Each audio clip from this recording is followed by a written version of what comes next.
Book 2 killed me more than Fourth Wing. Hi everyone, it's more of the Starry Senate, and I'm back. We're gonna talk about books I've read in 2024. I love reading books. Okay, I actually do. Most of the time I do not have enough time to read books, but because I took a step back from my clay practice and applied myself in other areas, I was able to read more books than I normally would. I read 33 books in 2024, but I'm only going to show you 1, 2, 3, 4, 5 of them. Not because the others weren't good, but these ones particularly I have in physical form and left an impression. Okay, left an impression. So first, I want to talk to you about fairy fiction, right? But it pertains to my spiritual practice. I told you guys before that I was reading the first book, the Emily Wilde Encyclopedia of Fairies, and that I would be talking more about it. I've got all my little notes sticking out on it. Well, I also finished this one, which is the second book in this series, which is Emily Wilde's Map of the Other Lands. And there's a third book coming out in 2025 that I will be reading too. So these books, while both of them had quality material in them, it was in different ways. And if you do not think that this is worthy fairy material, I challenge you to read them.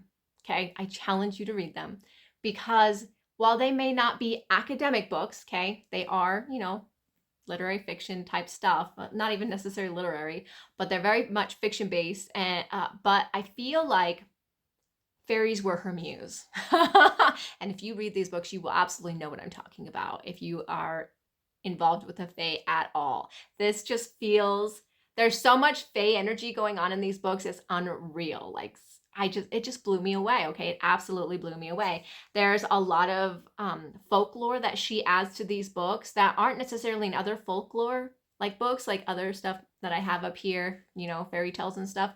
She's actually made up her own to go into these stories, but they follow the lines of normal folk tales. And I mean, the first book actually, I like them both for different reasons. They're both, great reads for me.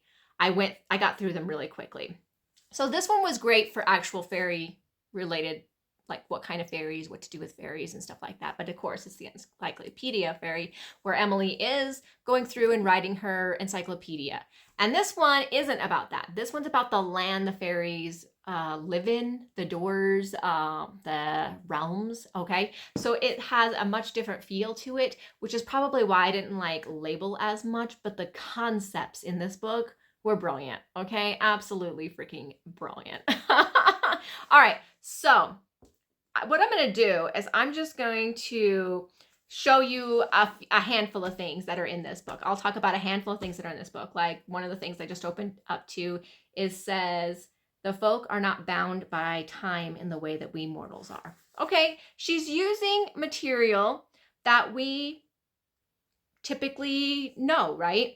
Well, she also has interactions with fae in this book. The main character does. She talks about fae offerings. She talks about fair energy exchange. All the stuff that I keep talking about on my channel happens to be here.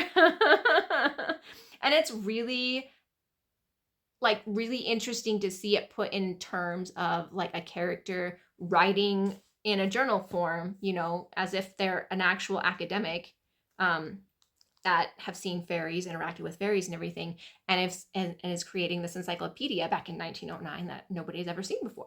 So it's really interesting to kind of see how that works out. And I know that Heather Fawcett, which is the author, has like Catherine Briggs books and stuff like that. So I know that she has done a lot of fairy research on her own too. So quality material, in my opinion, quality material. I would definitely recommend this book to anybody who is like searching for fae stuff, right? Researching fae stuff, because it's got a unique aspect. It's more modern, right? For one, it's more modern. You're bringing something that is in olden times and you're bringing it more modern into a story that helps us relate better to something like this, which is brilliant, by the way, absolutely brilliant. So this one is more about fairies and getting to know the fairies and interacting with fairies, fairy enchantments and stuff like that.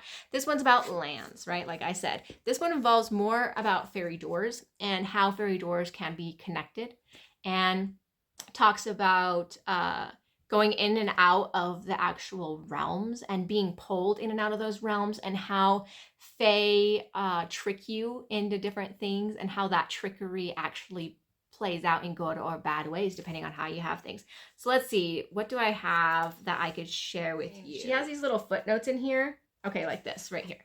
That's one of the footnotes because she's writing in like a journal form, right? And this footnote, so Watkins' first principle of dryadology, because she's a dryadologist. And it's a fairy, somebody who studies, dryads, fairies, and stuff like that. So that person's not really real, okay? She's not basing this off anything that's actually real, but she's taking the ideas off fairy research and applying it to fiction, and I love it. Okay, so anyways, the more coincidences and the more improbable those coincidences, the greater the likelihood of fairy involvement in any given situation.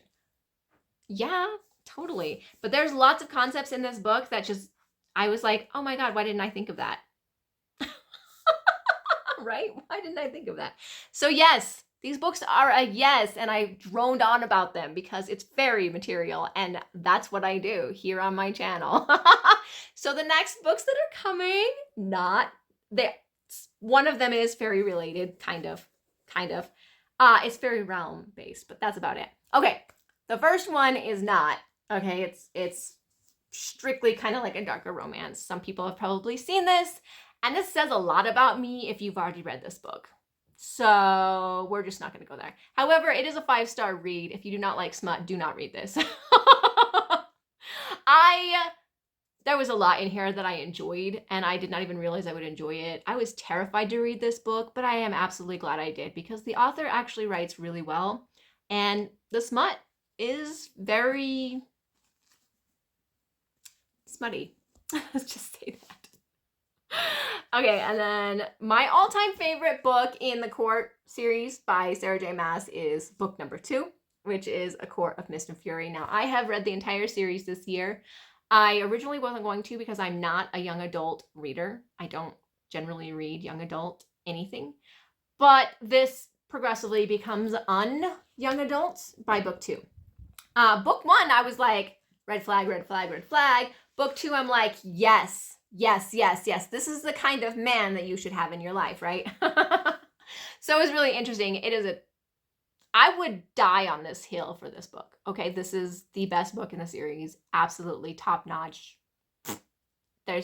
You can't convince me otherwise. It's impossible to convince me otherwise. And if you've read A Court of Thorns and Roses, let me know. How'd you feel about this book? Because I absolutely could not. No. This is my baby. I know, right? I know. And I am a little behind, guys, because I haven't been reading in years, okay? I just started reading again in May. Don't kill me. So then, I also read Gothicana by Renix. This is the only thing I read by her. It's a dark romance, like a gothic romance, and it was really good. I really like the ambience in this story. I like the coloring of the pages. I even like she's got these different things on the inside. Look at how pretty is that? How pretty is that? So I'd never read anything by this author before, so I'm really interested in reading more of her work. And I've heard mixed reviews about other stories. This one is a standalone. Basically, on the back, this is what it said. Vad de Verel, the silver-eyed devil of Varenmore, the dark god who played like it was both a blessing and a curse, her multifaceted, enigmatic, one-time lover who knew the secrets of her soul. He'd found her. Yeah, I'm on board with just that. But it was a really great read. I liked the little bit of intrigue that was in here. The darkness isn't so dark. You're like, oh my God, I don't want to read this. It's not like that because I don't do anything like that, which you guys know. If it is that dark, I'm not reading it. But it was a good read. It absolutely was a good read. There were some things I didn't see coming. There were some things I did guess. So yeah, if you're interested in a little bit of dark gothic romance, I would highly recommend Gothicana. So that is my 2024 reading. Next year, for 2025, I don't have reading goals like, oh, I want to read this many books. Nope. I am a mood reader.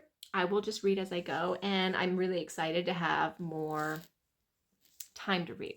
So I'm looking forward to the 3rd book in the Emily Wilde series, and that's about as far as I've gotten, other than I have read 4th Wing. I have not yet read Iron Flame, so don't ruin anything for me. If you've read them, please do not do that. And Onyx Storm is coming in January, this month, right?